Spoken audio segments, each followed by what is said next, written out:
You know that feeling, right? The morning rush, the constant pressure, that sense that there's just never, ever enough time? Well, this is a story all about that feeling. It's a story about hustle, about health, and about a simple steel box that holds a really powerful lesson for two very different generations. I mean, does this look familiar? I bet it does. Racing the clock, no time for a real meal, so you just grab whatever's fast and easy. Look, we've all been there. We trade our wellness for a little more speed. But what's the real cost of that trade-off? What are we actually losing?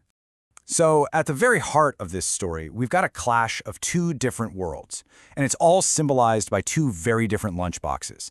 It's the modern hustle, head-to-head with a kind of timeless wisdom, a wisdom from a generation that saw health in a completely different light. All right, so first up, meet Rahul. He's 25, he's super ambitious, and his life is basically one big, high-pressure race to earn more, to do more. Every single minute is planned out. Every corner is cut. Why? Because every decision he makes is based on just one thing: speed. And his daily routine? It says it all. He's gulping down tea while already thinking about the next thing. Lunch? That's just some fried, oily snack he grabs on the go. He's all about speed over substance. And the real irony here is that he's only 25, but he feels drained all the time. And then you've got his grandfather, Dadaji. Now get this. At 75 years old, he's got this energy that just completely baffles Rahul. He has this purpose and vitality that seems, well, limitless. So what's his secret? How is that even possible? Well, it really all comes down to this one core idea: a wellness investment. For Danaji, you see, food isn't just fuel to get through the day. No, it's a conscious choice. It's preparing today to prevent being sick tomorrow.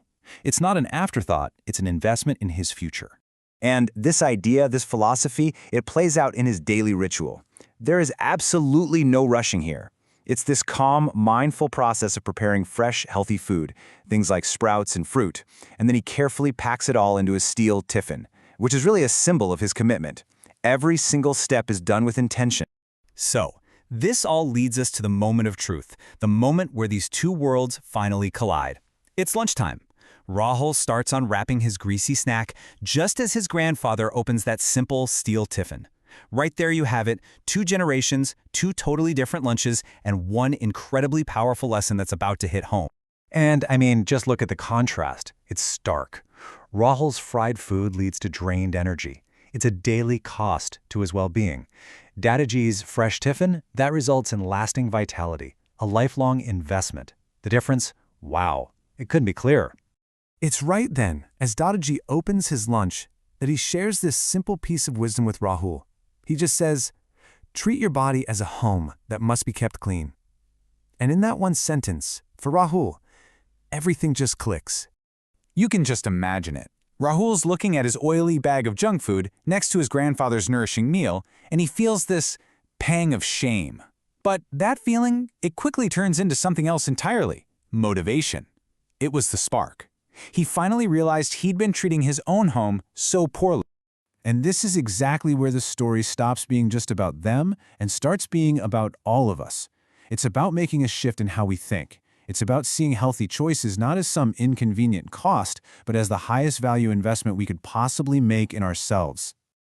So, what's the big takeaway from all this? What's in your tiffin, so to speak? Well, first, all those small, daily choices, they really compound over time into huge results. Second, eating mindfully isn't some luxury. It's an absolute necessity. And finally, remember this: your health is the single most important asset you'll ever invest in. And that leaves all of us with one simple but really profound question. As you go about your day, think about what's in your lunchbox, literally and figuratively. When it comes to your health, your home, what are you investing in today?